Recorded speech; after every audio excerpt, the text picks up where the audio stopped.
Hello everyone, welcome to my channel. I hope everyone is having a wonderful day. Before starting the video, please go ahead and hit the subscribe button and give this video a like up. Hope Valley shimmered under the gentle spring sunlight, its familiar charm glowing brighter than ever. The year 2025 brought winds of change to this beloved town, winds that carried whispers of love, forgiveness, and the promise of second chances. The world outside Hope Valley had changed, but here, time moved with grace, and hearts still found their way home. Elizabeth Thornton stood by the schoolhouse window, her hands clasped gently in front of her as she watched the children playing outside.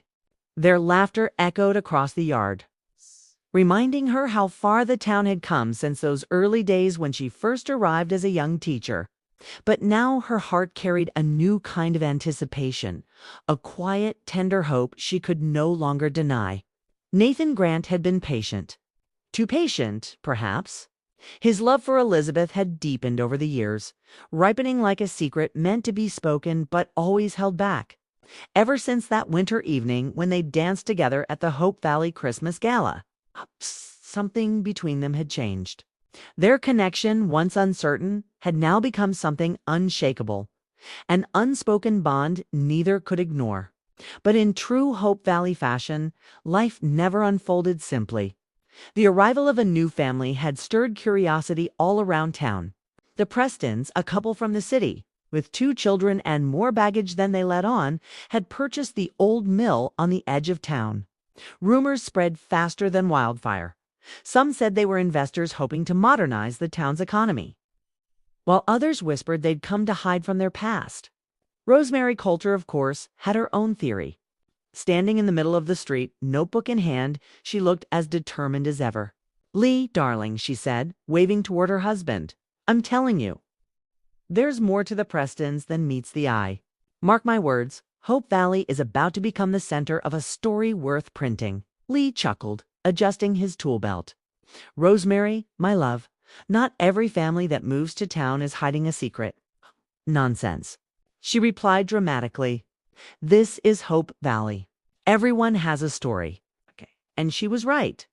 Inside Abigail's cafe, newly renovated and bustling with chatter, Abigail Stanton herself had returned after years away. Her reappearance had shocked the town, but the reunion had been nothing short of heartwarming. With her warm smile and steady presence, Abigail had become the heart of Hope Valley once more, guiding everyone through the transitions ahead. Her friendship with Elizabeth rekindled easily as if no time had passed. They spent evenings by the fire, sipping tea and sharing stories of how much the town and the people in it had changed.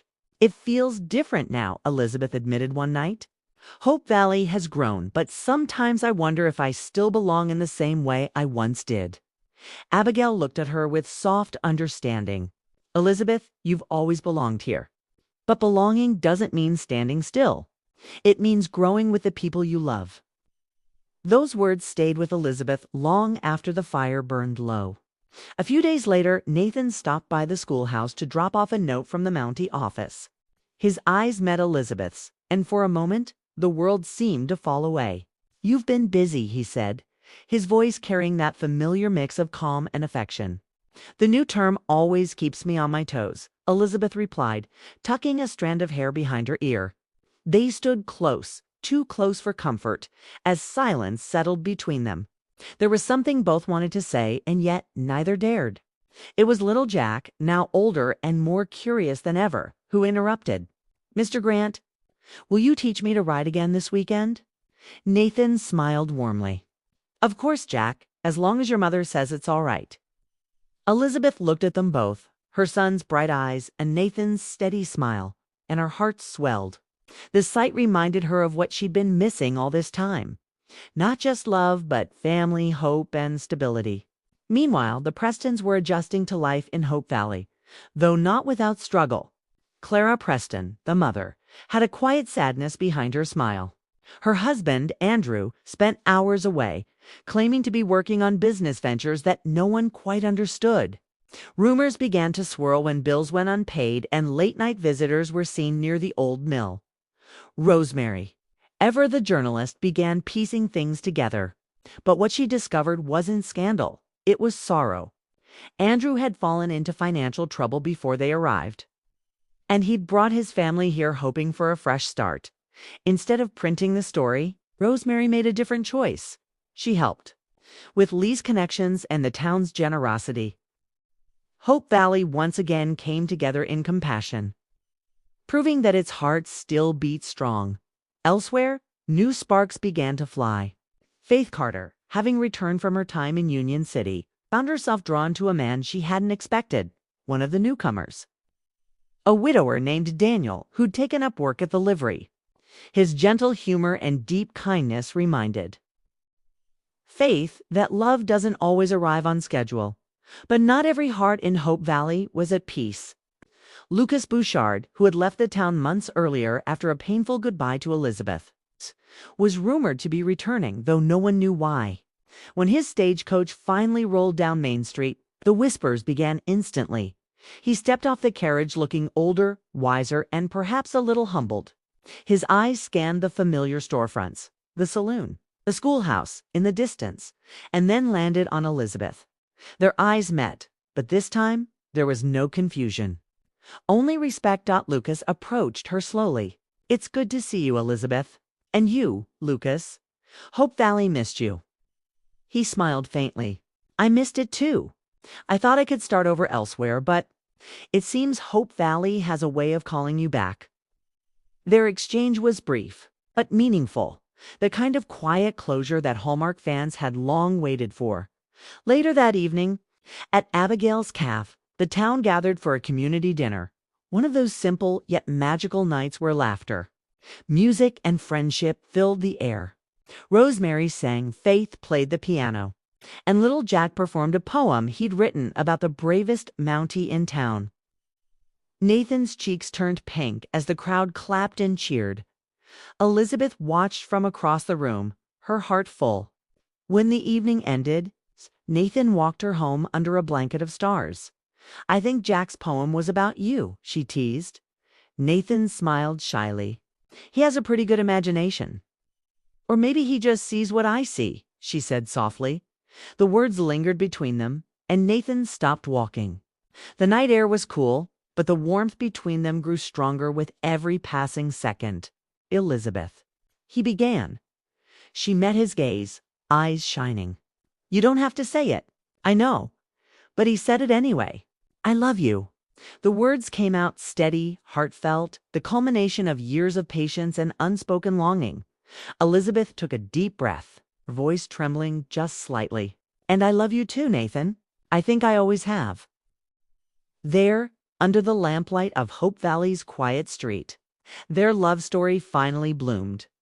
The next morning, news spread quickly. Rosemary nearly burst with excitement. Faith smiled knowingly, and Abigail whispered a prayer of gratitude. The town that had waited so long for Elizabeth's heart to heal was now celebrating a love story worth the wait. But even as love blossomed, new challenges awaited. The Prestons' troubles reached a breaking point when creditors arrived demanding payment, threatening to seize the mill. Yet Hope Valley, united as always, stood together.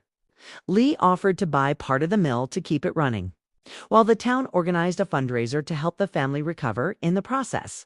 Something beautiful happened. The Prestons, once outsiders, became part of the Hope Valley family. Abigail, watching it all unfold, smiled to herself. Hope Valley was changing, expanding, evolving, but its heart remained the same. Weeks later, a new construction began near the river, a library and community center. Elizabeth's dream project. Nathan helped her with the planning, and together they spent long evenings discussing ideas, sharing laughter, and occasionally stealing quiet moments by the water. Life in Hope Valley had a rhythm again, gentle, hopeful, and full of light. But just when everything seemed peaceful, a telegram arrived for Nathan. It was brief, but its words carried weight. New Mountie post required in capital city. Urgent. Elizabeth. Read the worry in his eyes before he even spoke. "They want you to leave. It's a temporary assignment," he said, though his voice betrayed uncertainty. She took his hand. "Whatever happens, we'll face it together." The following days were filled with emotion, goodbyes, preparations, promises. Nathan was torn between duty and love. But for the first time in his life, he wasn't alone in making the choice.